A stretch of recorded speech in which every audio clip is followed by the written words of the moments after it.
And hello, good evening, good morning, good afternoon, maybe good. Yes, I did everything. Sorry. Um, but welcome to another episode of Living Legend of the Five Rings. As well, it seems to be, at least so far, the latest rival, a dragon by the name of Togashi Asura, is making his way today to the near Shrine of Pure Waters, where he's a dragon. They like to meditate. He's making his way there quite in his usual manner. Quite his steps are slow, deliberate. He's quiet. A slight smile on his face, not one of happiness, but of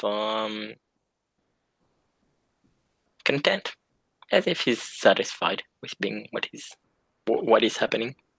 As you walk along the path, which is essentially goes north from Kayuden Kuro, not too far from the edge of the forest, and it's on one of the kind of this area, this close to the forest, is more or less just kind of like a grassy field. There's actually like this kind of swamps and stuff, like to your to your east.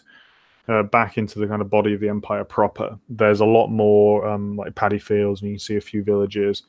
But to your west, the land is like there's a few small trees, and it's much more unmanaged, and essentially leads into the Shinneman Forest. It's maybe around a quarter of a kilometer away from you, maybe a little bit further. And yeah, you make your way along the path. There are various. You can see to your east in the paddy fields. The mist is still here, but occasionally you can see the dark, hunched figure of what you assume is a peasant. And yeah, you basically come to a large lake. That is a Clearwater Shrine, and I will just quickly grab the art for it. I've got it. Oops. Help have opened it. Minicam's not my computer.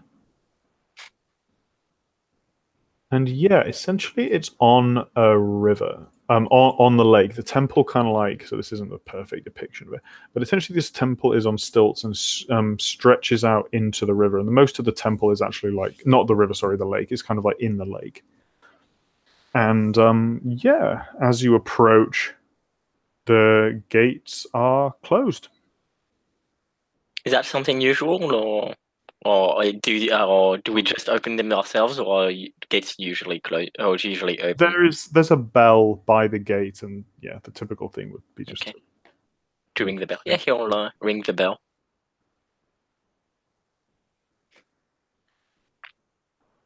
You ring the bell, and a small figure uh, kind of opens it, and it's a young man, and he just kind of like looks at you. He's wearing the kind of the brown robes of a monk, but not the typical dragon monk that you will be familiar with, being a member of the Dagashi family, but one of the Brotherhood of Shinsei.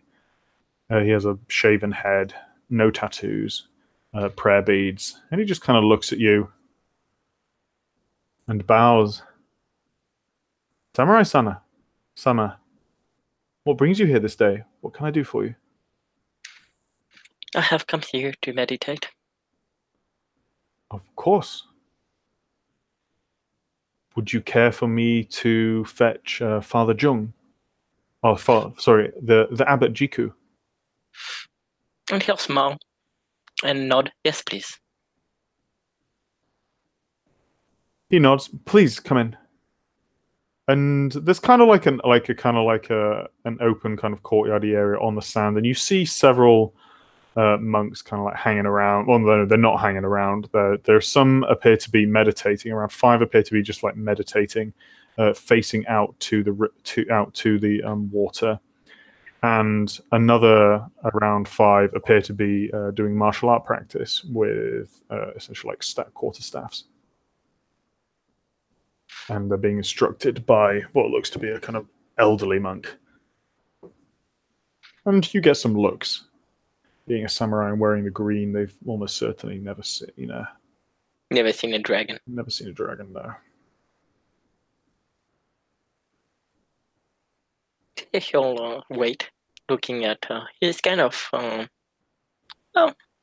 Togashi Ashura likes to discover new things. He likes new sights. So when he has something new, he contemplates on it, watching it. And as you wait at the entrance of the shrine, a figure approaches you. And again, I will just quickly grab some pictures. If I've even got this one.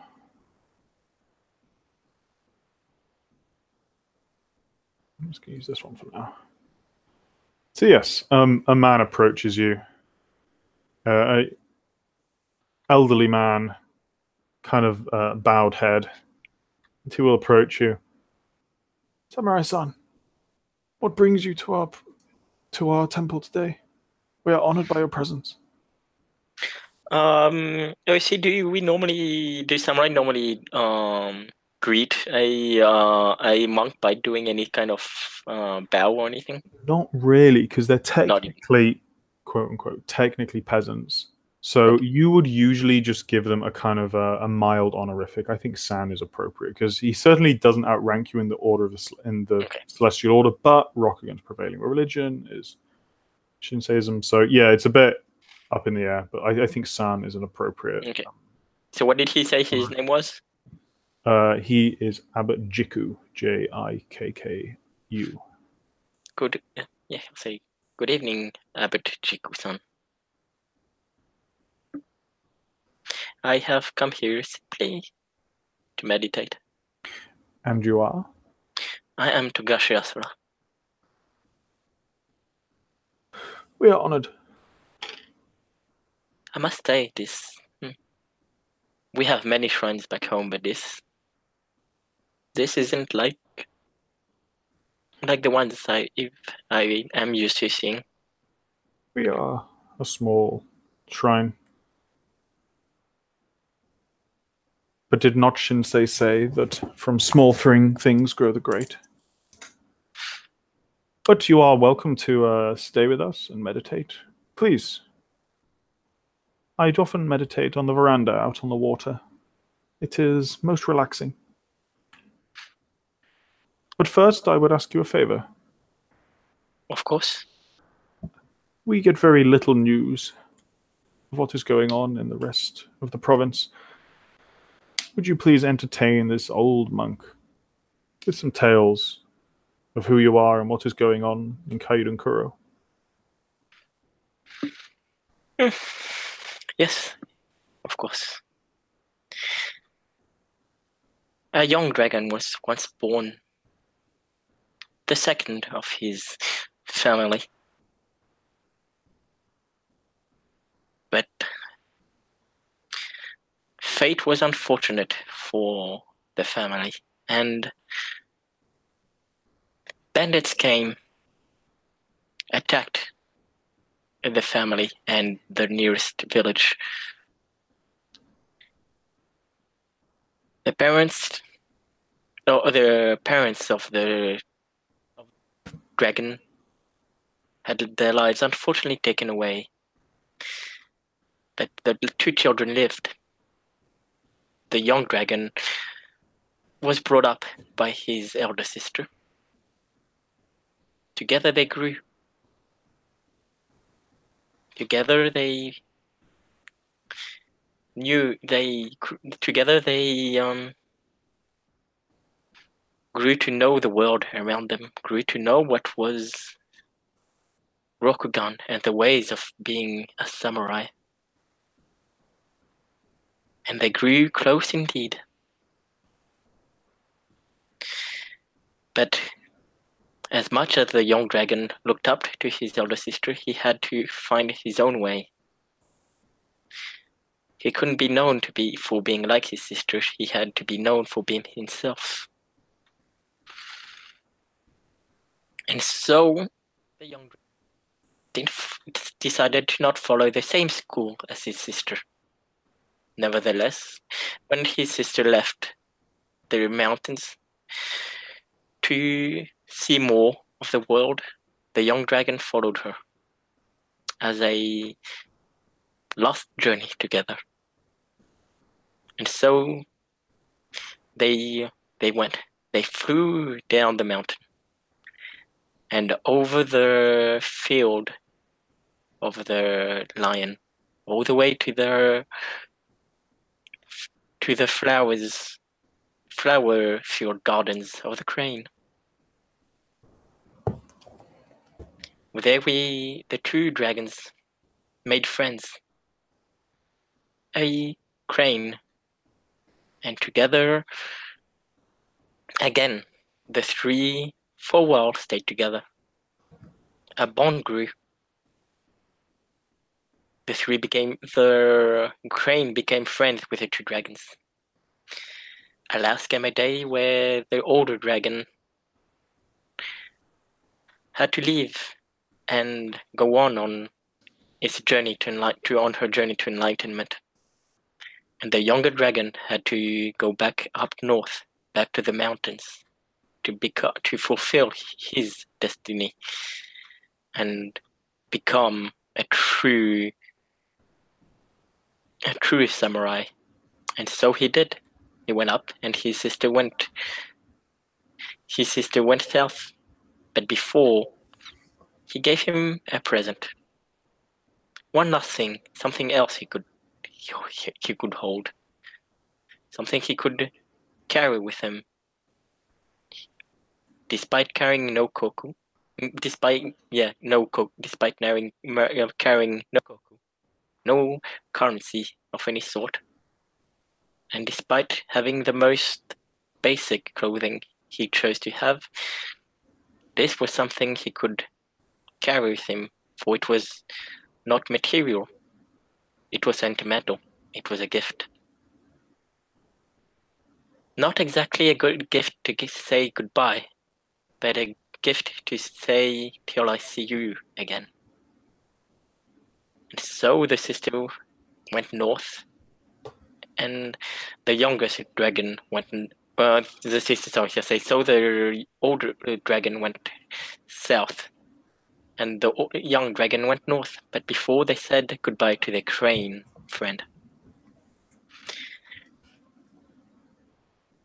the dragon flew up north and became a samurai. But he was called to a new land, happy to travel. Traveling reminded him of being with his sister. And so he traveled, but to a new land. To a land with birds of shadowed feathers. There he would serve a new lord. And he'll smile. He'll nod. The rest of the story is for the commies to foretell. Every man's life is a story. Thank you, young dragon. You have brought some entertainment to my day. How is your new lord? A member of the Otomo, from what I understand. The servants of that him blessed by heaven.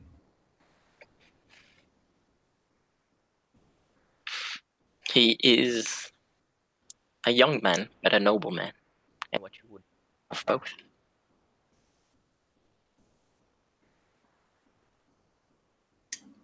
And what do you think of these lands of the Crow? I have been here many years.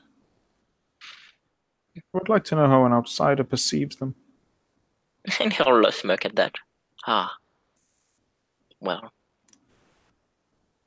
I'm not sure that will be the opinion of all the outsiders. But I quite enjoy it here. Take a few trees away, replace them with rocks, and maybe higher the hand and the land up a little bit, and it looks quite like home. But I do enjoy the difference.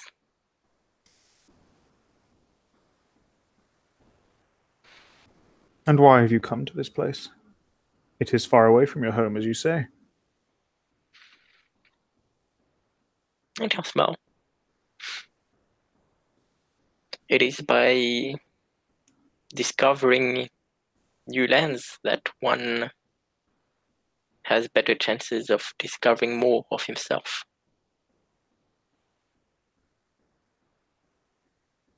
He smiles. Discovering how, and he'll smile at that, and he kind of chuckles. I was talking to a fellow samurai, a unicorn. I was telling him that to me, discovering a new land is like discovering more about oneself. Very similar. And what have you discovered about yourself since coming here then? It seems I have a knack with words and writing them in a poetic form, or maybe I was lucky.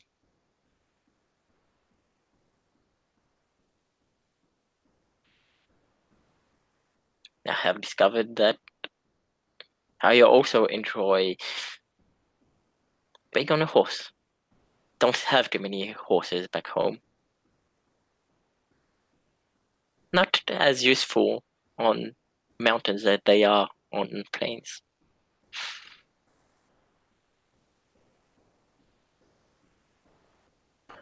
He nods again. And you wanted to come here to meditate, correct? Is the hustle and the bustle of a town too distracting?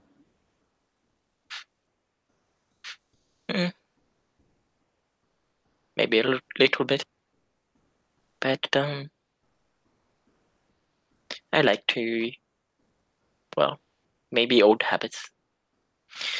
But I meditated quite a bit when I was still learning the ways of the dragon. Well, the basic ways of the dragon. I'm still learning.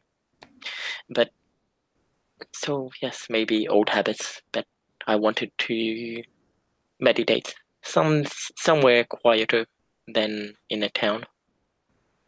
Contemplation and reflection upon the Tao and oneself give us time to assess what we have become and to view the path behind us as well as the one ahead of us. It is good that the samurai remember this. I would ask a small favor of you, Dragon. Yes. We have been isolated here. We know that the new imperial authority means this area is being administered directly by the Son of Heaven. I would like it if you would send other samurai this way. If they need spiritual succor, then of course we can provide it, as well as a quiet retreat, away from their duties momentarily. He'll nod. Am I the only samurai of the great clans to come here? For quite some while. A shame. I shall tell the samurai that I see It is. to come. We mainly associate with the peasants of the fields. We walk with them, talk with them. We provide certain spiritual services, and in return, they give us what rice we require, and sometimes help us repair the buildings. It is a harmonious relationship, as the Kami's intended. But without the presence of a samurai to put this harmony to work, to direct, to lead, to provide an example, there has been something missing. I will come here often. You can rest on that. You can be sure of that. As for the others, I will tell them to come. But as you said, each have their own story. I would appreciate this. Each have their own story. I can push the brush, but in the end, they are the ones who put it down on paper. Yes. I was close in his final years to the old champion of the Crow. His passing was difficult for many of us, although we know that he lived an honorable life.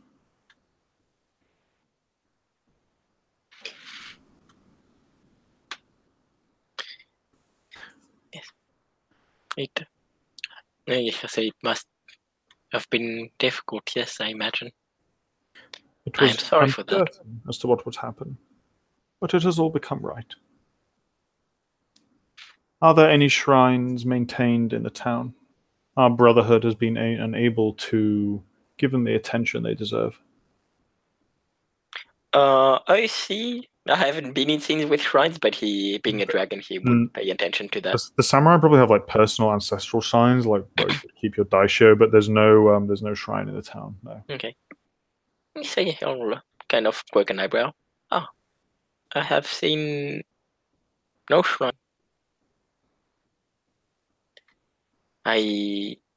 Well, I would believe that each samurai, or at least most samurai, carry their own personal shrine.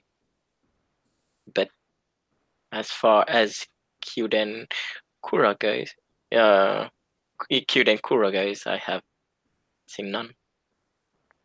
This is a pity. But alas, there are so few of us. And with such limited resources. I will bring rice when I can. We would greatly appreciate this. Any surplus we have, we give to the peasants. This lack of leadership in previous months, until the Otomo came, has been difficult for them. We have sought to provide them guidance and counsel as best we can, but it is not our place to direct them. They need the guidance of the samurai. Sorry, go ahead. Without the celestial order and all people in their proper place, the heavens are not honored. Sorry, go on. Guess it is why we are here. Hopefully, we will help. And what are the plans? Well, I am quite new. I've only been here a few days. The latest samurai to arrive, from what I've understood. And yet you have found time to come here. Your dedication to the Tao is most commendable. I was taught to be so. Back home. We are spiritual people in the mountains. So I have heard. We hear there are samurai who become monks and tattoo their bodies. He'll nod. Ah, yes, my sister is one of them. Fascinating. Indeed. It was a joy to know why she got a tattoo. Each tattoo have meaning. In this place, we follow the fortunes. We seek to gain enlightenment through meditation. And although we do practice some of the perfection of body as well as spirit, and he gestures towards the half-dozen monks practicing with staffs, we primarily look within ourselves rather than without. Speaking of this, I thank you for the conversation. But if you wish to meditate upon the water, it is this way. And he directs you out to a kind of a long walkway risen out of the lake. And there's a kind of just like a large area where probably like a few dozen people could easily kind of sit in meditation. Okay. I see. I was wondering if with this in the Dragon Clan, if only the tattooed monks have tattoos, or can the other samurai have tattoos too? They're just not powered. I think quite a few dragon have tattoos. They're just not the Yeah, they're yeah. just not You just don't. the They magical don't have tattoos. like the blood of Togashi. Yeah, because I know that there's one of the Phoenix families that actually hasn't in the current canon left, but they all have tattoos. So yeah, I think that it's just kind of a cultural thing. Yeah. Okay. Okay. Just wondering because people have asked. It has come up if Ashra has tattoos, so it's like. But yes, he'll go in the room. I could be wrong on that, but yeah. Okay. But yeah, he'll go in the room then and sit in the kind of the lotus position and putting his hands together. Actually, how cold is it here? It's not too cold. It's early summer, so no, it's fine. Okay, so it wouldn't be. Well, maybe at least to a dragon, it wouldn't be weird to like take off the top half of his kimono. I have no idea. I don't think it'd be particularly weird now. Because I know most monks don't know. But yeah, so yeah, he'll do that. At least if it's not weird, I don't think so. But yeah, he'll do that. And he does have the tattoo of a dragon on him. And he'll close his eyes and meditate. The abbot will leave you and go attending his duties. And is there anything else you want to do? Any questions you have from after you're done, or? I'll roll the meditation if I can, because there's a TN20 thing. Like if you get it, you have you get a what's it called? Void back. Yeah, go for it.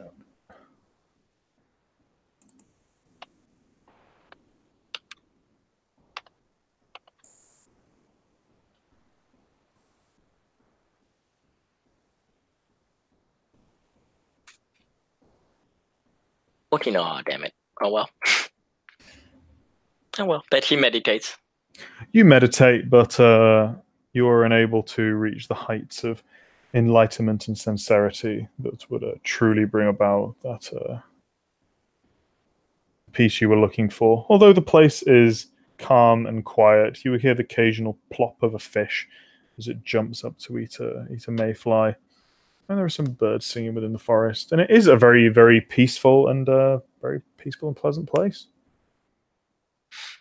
So yeah, he'll even though he doesn't reach the heights of the enlightenment, he does enjoy the complete silence, not the complete silence, but the mix of silence and slight noise. And with that, I believe we can end this in there. Cool, yeah. Thank you, watchers, for watching. Thank you, players, for playing. And see you on another episode.